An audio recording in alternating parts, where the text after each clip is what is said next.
Lalu Yesus mulai berbicara kepada mereka dalam perumpamaan. Adalah seorang membuka kebun anggur dan menanam pagar sekelilingnya. Ia menggali lubang tempat memeras anggur dan mendirikan menara jaga. Kemudian ia menyewakan kebun itu kepada penggarap-penggarap lalu berangkat ke negeri lain.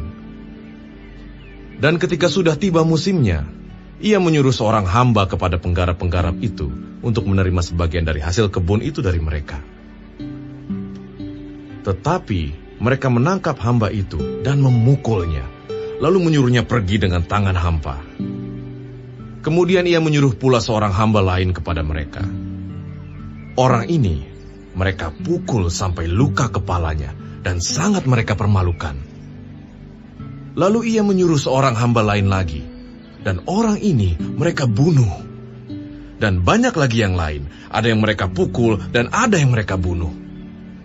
Sekarang tinggal hanya satu orang anaknya yang kekasih. Akhirnya ia menyuruh dia kepada mereka. Katanya, anakku akan mereka segani. Tetapi penggarap-penggarap itu berkata seorang kepada yang lain, ia adalah ahli waris, mari kita bunuh dia, maka warisan ini menjadi milik kita. Mereka menangkapnya dan membunuhnya, lalu melemparkannya keluar kebun anggur itu. Sekarang, apa yang akan dilakukan oleh tuan kebun anggur itu? Ia akan datang dan membinasakan penggarap-penggarap itu, lalu mempercayakan kebun anggur itu kepada orang-orang lain. Tidak pernahkah kamu membaca nas ini? Batu yang dibuang oleh tukang-tukang bangunan telah menjadi batu penjuru. Hal itu terjadi dari pihak Tuhan, suatu perbuatan ajaib di mata kita. Lalu mereka berusaha untuk menangkap Yesus, karena mereka tahu bahwa merekalah yang dimaksudkannya dengan perumpamaan itu. Tetapi mereka takut kepada orang banyak, jadi mereka pergi dan membiarkan dia. Kemudian disuruh beberapa orang Farisi dan Herodian kepada Yesus untuk menjerat dia dengan suatu pertanyaan. Orang-orang itu datang dan berkata kepadanya, Guru, kami tahu engkau adalah seorang yang jujur dan engkau tidak takut kepada siapapun juga. Sebab engkau tidak mencari muka, melainkan dengan jujur mengajar jalan Allah dengan segala kejujuran. Apakah diperbolehkan membayar pajak kepada Kaisar atau tidak? Haruskah kami bayar atau tidak? Tetapi Yesus mengetahui kemunafikan mereka, lalu berkata kepada mereka, Mengapa kamu mencobai aku? Bawalah kemari suatu dinar supaya kulihat. Lalu mereka bawa. Maka ia bertanya kepada mereka, Gambar dan tulisan siapakah ini? Jawab mereka, Gambar dan tulisan Kaisar. Lalu kata Yesus kepada mereka, Berikanlah kepada Kaisar apa yang wajib kamu berikan kepada Kaisar, dan kepada Allah apa yang wajib kamu berikan kepada Allah. Mereka sangat heran mendengar dia. Datanglah kepada Yesus beberapa orang Saduki yang berpendapat bahwa tidak ada kebangkitan. Mereka bertanya kepadanya, Guru, Musa menuliskan perintah ini untuk kita. Jika seorang yang mempunyai saudara laki-laki mati dengan meninggalkan seorang istri, tetapi tidak meninggalkan anak, saudaranya harus kawin dengan istrinya itu dan membangkitkan keturunan bagi saudaranya itu. Adalah 7 orang bersaudara. Yang pertama kawin dengan seorang perempuan dan mati dengan tidak meninggalkan keturunan. Lalu yang kedua juga mengawini dia dan mati dengan tidak meninggalkan keturunan. Demikian juga dengan yang ketiga. Dan begitulah seterusnya. Ketujuhnya tidak meninggalkan keturunan. Dan akhirnya, sesudah mereka semua, perempuan itu pun mati. Pada hari kebangkitan, bila mana mereka bangkit, siapakah yang menjadi suami perempuan itu? Sebab ketujuhnya telah beristrikan dia.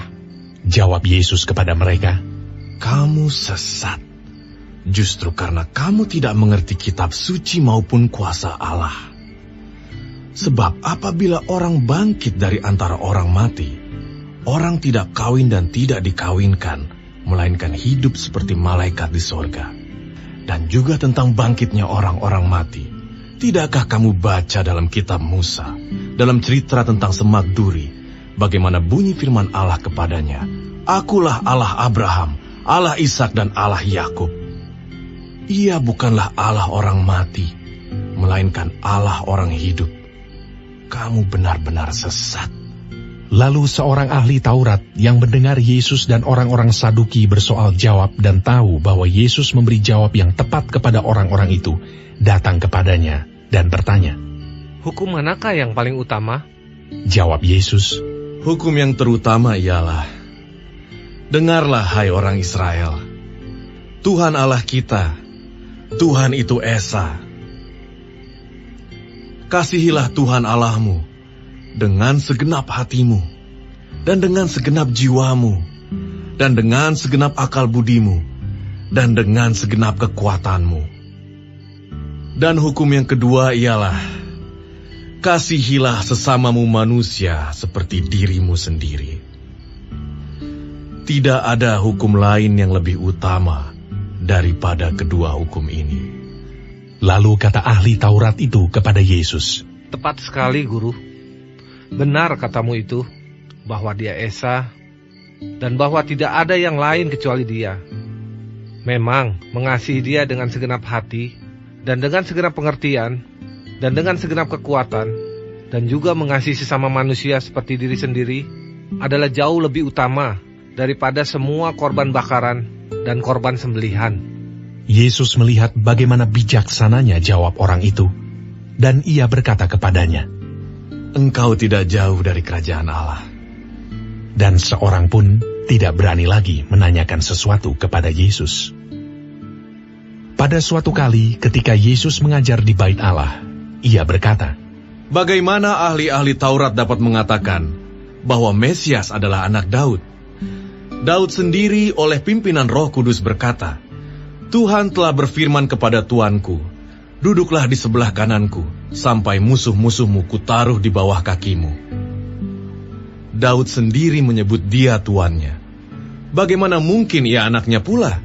Orang banyak yang besar jumlahnya mendengarkan dia dengan penuh minat.